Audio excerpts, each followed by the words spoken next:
அனைவருக்கும் வணக்கம். செய்தி காணொலியூடாக சந்திக்கிறோம். இன்றைய நாளிலே முக்கியத்துவம் பெற்ற செய்திகளை பற்றி விரிவாக ஆராயலாம் என்று இருக்கிறோம். அந்த அடிப்படையிலே பார்க்கின்ற பொழுது, செம்மணியிலே குழந்தைகள் உட்பட மனித எச்சங்கள் மீட்கப்பட்டமை அதிர்ச்சியை தருவதாக பிரித்தானிய நாடாளுமன்ற உறுப்பினர் தெரிவித்த செய்தி ஒன்று இன்றைய நாளிலே பதிவாகி இருக்கிறது. அதே போல முன்னாள் சுகாதார அமைச்சர் கெஹலிய ரம்புக்வெல அவரும் அவருடைய மனைவியும் அதே போல மகளும் பிணையிலே விடுவிக்கப்பட்டிருக்கார்கள். அதே போல அவருடைய இன்னொரு 2 மகள்களும் அதே போல மருமகனும் கைது செய்யப்பட்டிருக்கிற நாளிலே லஞ்ச ஊழல் ஆணைக்குழுவால் கைது செய்யப்பட்டிருக்கிறார்கள். இந்த விவகாரம் ஒரு முக்கியமான செய்திகளாக இருக்கின்ற அடிப்படையிலே இந்த செய்தியின் முழுமையான விவரத்தையும் இந்த கண்ணோட்டத்தையும் பார்க்கலாம் நினைக்கிறேன். அந்த அடிப்படையிலே பார்க்கின்ற பொழுது, யாழ்ப்பாணம் செம்மணியிலே 3 குழந்தைகள் உட்பட்ட பலரின் மனித எச்சங்கள் மீட்கப்பட்ட கொடூரமானது. 3 குழந்தைகளின் எச்சமும் அங்கு மீட்கப்பட்டிருப்பது பெரும் துயரமாக மாறியிருக்கிறது.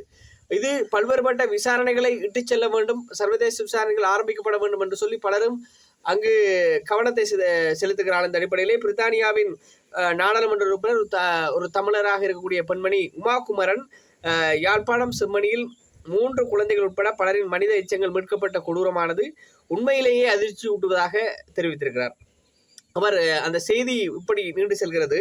சர்வதேச தரநிலைகளுக்கு ஏற்ப குறித்த மனித புதைகுழிகளை தோண்ட போதுமான வளங்கள் இலங்கையில் இல்லை என்ற கவலையை வெளியிட்டிருக்கிறார். பாருங்கள் நண்பர்களே, சர்வதேச அந்த தரநிலைகளுக்கு அடிப்படையிலே இலங்கையிலே இந்த அகலப்படும் புதைகுழியை அகழ்ந்து ஆய்வு செய்வதற்கான வசதிகள் இலங்கையில் இல்லை என்று சொல்லியிருக்கிறார்.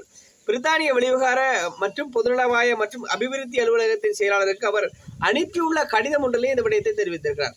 அதாவது பிரித்தானியாவின் வெளிவிகாரம் மற்றும் பொதுநலவாய மற்றும் அபிவிருத்தி அலுவலகத்தின் செயலாளருக்கு முக்கியமான கடிதத்தை அனுப்பியிருக்க நண்பர்களே. இந்த கடிதமானது சின்ன கடிதம் அல்ல. அதாவது பிரித்தானியாவிலே வாழக்கூடிய இந்த நாடாளுமன்ற உறுப்பினர் அவர் இந்த பிரித்தானியாவின் ஒரு முக்கியமான இந்த செயலாளருக்கு இந்த கடிதம் அனுப்பியிருக்கின்ற அடிப்படையில் இந்த கடிதம் பாரியதொரு சர்வதேச அடிப்படையிலே கவனத்தை செலுத்தக்கூடியதாக இருக்கிறது. பாருங்கள், அவர் சொல்லியிருக்கிறார் மேலும் அந்த கடிதத்திலே குறித்த பணிகளும் அது தொடர்பான முழுமையான விசாரணைக்கு பிரித்தானிய அரசாங்கம் ஆதரவு வழங்க வேண்டும் என்று சொல்லியிருக்கிறார். அதே போல இலங்கை அரசாங்கத்துடன் கொண்டுள்ள இருதரப்பு உறவின் அடிப்படையில் இந்த விடயத்தை முன்னெடுக்குமாறு அவர் குறிப்பிட்டுள்ளார். அதே போல போர்க்குற்றங்களில் ஈடுபட்டவர்களை சர்வதேச குற்றவியல் நீதிமன்றத்திற்கு அனுப்ப வேண்டும் என்ற தமது கோரிக்கையை பரிசீலிக்க வேண்டும் என்றும் கூறியுள்ளார். நண்பர்களே, பாருங்கள், இந்த கடிதத்தை அடிப்படையாக கொண்டு பார்ப்பமாக இருந்தால் போர்க்குற்றங்களை இழைத்தவர்கள் சர்வதேச நீதிமன்றத்திலே பாரப்படுத்தப்படுவார்கள். கடந்த காலங்களிலே போர்க்குற்றங்களை இழைத்த பல்வேறு நாடுகளின் தலைவர்களும் சர்வதேச நீதிமன்றத்திலே பாரப்படுத்தப்பட்டார்கள். இந்த செம்மணி புதைகுழியிலே 3 பெண்கள் உட்பட்ட 3 சிறுவர்களின் அந்த உடலங்களோடு இன்னும் அதிகமான உடலங்கள் அங்கு மீட்கப்பட்டுவதை காணக்கூடியதாக இருக்கிறது. பாருங்கள் நண்பர்களே, பாருங்கள், அந்த 3 குழந்தைகளின் உடலங்களோடு ஏறத்தாழ 20க்கும் மேற்பட்ட உடலங்கள் அங்கு மீட்கப்பட்டிருக்கின்றன. அப்போ அங்கு பார்க்கின்ற பொழுது அந்த அடிப்படையில் இந்த விசாரணைகளை சர்வதேச தரநிலைக்கு அடிப்படையிலே இந்த ஆய்வுகளை செய்ய வேண்டும். அதே போல இந்த குற்றங்களை இழைத்தவர்கள் மீது சர்வதேச சட்டங்களின் அடிப்படையிலே விசாரணைகளை மேற்கொள்ள வேண்டும் என்ற அடிப்படையில் இந்த செய்தியை சொல்லியிருக்கிறார் உமா குமரன் என்ற நாடாளுமன்ற உறுப்பினர். அதே போல இன்றைய நாளிலே இன்னொரு முக்கியமான செய்தி, முன்னாள் சுகாதார அமைச்சர் கெஹலிய ரம்புக்வெல அவருடைய மனைவி அதே போல மகள் ஆகியோருக்கு இன்றைய நாளிலே பிணை வழங்கப்பட்டிருக்கிறது.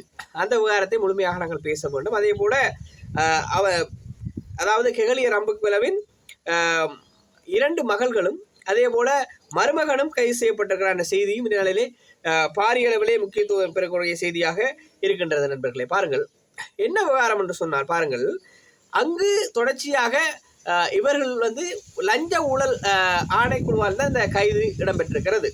கடந்த காலங்களிலே பார்க்கின்ற பொழுது மஹிந்தவின் விசுவாசியாக இருந்த கெஹலிய ரம்புக்வெல அவர் சுகாதார அமைச்சராக இருந்த போது மருந்து கொள்வனவின் போது பல்வேறுபட்ட ஊழல்கள் இடம்பெற்றன. எப்படியான ஊழல்கள் என்று சொன்னால், அதாவது இங்கு ஒரு நிறுவனம் ஏராளமான இறக்குமதியாக செய்யக்கூடிய நிறுவனங்கள் இருக்கின்ற பொழுதும் ஒரு போலி நிறுவனத்தை ஏற்படுத்தி, ஆனால் அந்த நிறுவனம் இயங்காத நிறுவனம், ஒரு கட்டிடத்திலே அங்கு ஆட்களே இல்லை தேடி பார்க்கின்ற பொழுது, ஆனால் அப்படி ஒரு நிறுவனமாக அவர்கள் பதிவு செய்து அதனூடாக இறக்குமதி செய்திருக்கிறார்கள் கொமிஷன் அடிப்படையிலே இறக்குமதி செய்த விவகாரம். அதே போல கடந்த காலங்களிலே இவர் சுகாதார அமைச்சராக இருந்த போது நண்பர்களே, அதாவது ஒருவர் அமைச்சராக இருக்கின்றவர் நிரந்தரமாக அரசு ஊழியர் அல்ல, அமைச்சராக இருக்கின்றவர் அவரை சுற்றி ஏராளமான உத்தியோகத்தர்களை பணிக்கு நியமிப்பார்கள். அப்படி நியமிக்கின்ற பொழுது இந்த கெஹலிய ரம்புக்வெல அவருடைய உத்தியோகத்தர்களை நியமிக்கின்ற பொழுது ஒரு 20க்கு உட்பட்டவர்களை நியமித்தார்.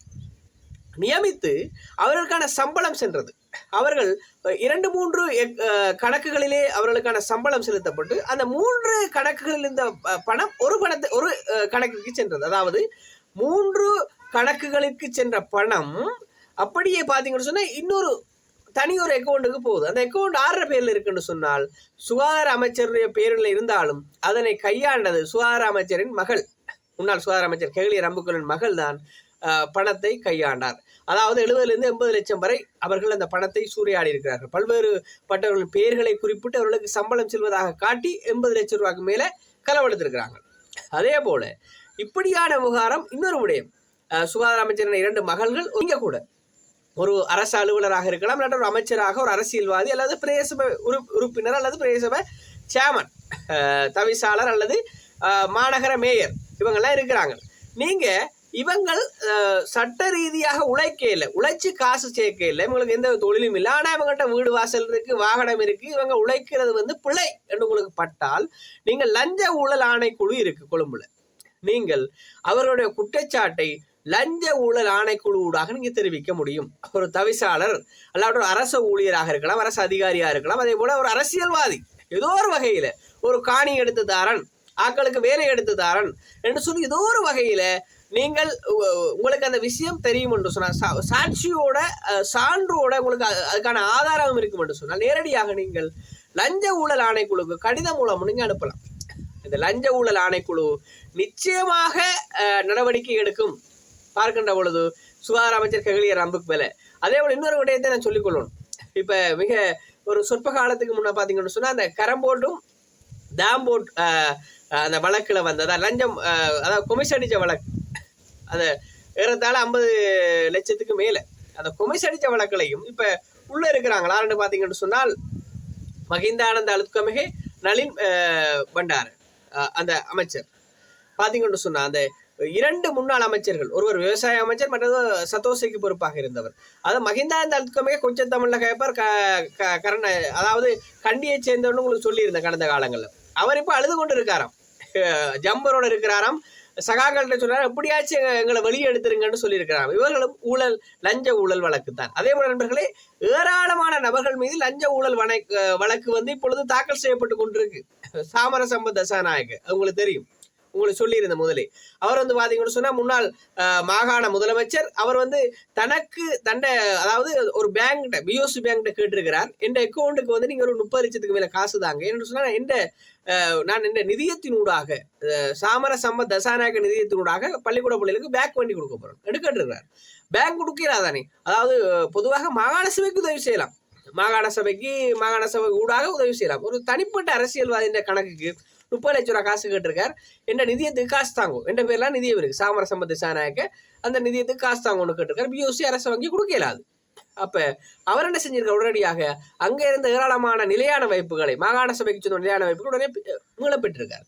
மீளப்பெற்றதன் மூலம் ஏறத்தாழ 1 கோடி கிட்ட நட்டம் ஏற்பட்டது அரசாங்கத்துக்கு. அரசாங்கம் அதுக்கு வழக்கு போட அவரும் உள்ள போட்டாங்க. இப்படி ஏராளமானவர்கள் உள்ள போக போறாங்க. நண்பர்களே, இந்த அடிப்படையில் இன்றைய நாளிலே இந்த 2 முக்கியமான செய்திகள் பிரதான இடத்தை வகித்திருக்கின்றன. கெஹலிய ரம்புக்வெலின் இந்த உமா குமரன் என்ற நாடாளுமன்ற உறுப்பினர் சொன்ன செய்தி முக்கியமான செய்தியா இருக்கிறது. அதே போல நேற்றைய நாளில், இன்று பிணை வழங்கப்பட்டாச்சு, ஆனா நேற்று இந்த கெஹலிய ரம்புக்வெலியோட மனைவி அதே போல மகள் உள்ள போட்டாங்க, பிணை நிபந்தனைகளை நிறைவேற்றல. ஆனால் இன்றைக்கு அவங்க பிணை நிபந்தனைகளை நிறைவேற்றியபடியாக வெளியாக விட்டிருக்கிறாங்க. ஆனால் நண்பர்களே, இவர்கள் வெளியே விட்டாலும் கெஹலிய என்ற குடும்பத்தை சனி சுத்தி இருக்குன்னு சொல்ல வேணும், தொடர்ச்சியாக உள்ள போவினம். ஏன்னு சொன்னால் இவர்கள் அனைத்து வழிகளிலேயும் ஊழல். கெஹலிய நீங்க பாத்தீங்கன்னு சொன்னா உங்களுக்கு சொல்ல வேணும் விரிவாக. கெஹலிய மகிந்தவோடு இருந்தவர் ஜனாதிபதியாக இருந்த தருணத்துல இவர் அமைச்சராக இருந்தார். அந்த தருணத்துல பாத்தீங்கன்னு சொன்னா அமைச்சராக இருந்து பிறகு அவங்க பதவி இல்லாம போனாங்க. பதவி இல்லாத நேரத்தில் இவர் ஆஸ்திரேலியால போய் இருந்து குடிச்சு கொண்டிருந்த வெறியில மேல மாடியிலிருந்து விழுந்து காயப்பட்டார். அப்படியாக இருந்தவர்கள் பிறகு உருமாறி 2019க்கு பிறகு ஆட்சியை பெற்றார்கள்.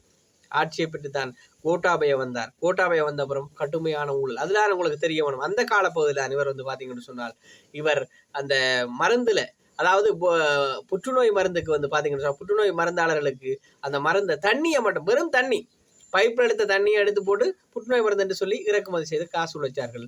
இந்த பணம் கர்மா இவர்களை ஆட்டு நண்பர்களே. இன்றைய நாளிலே இந்த செய்திகள் முதன்மையான செய்திகளாக இருக்கின்றன.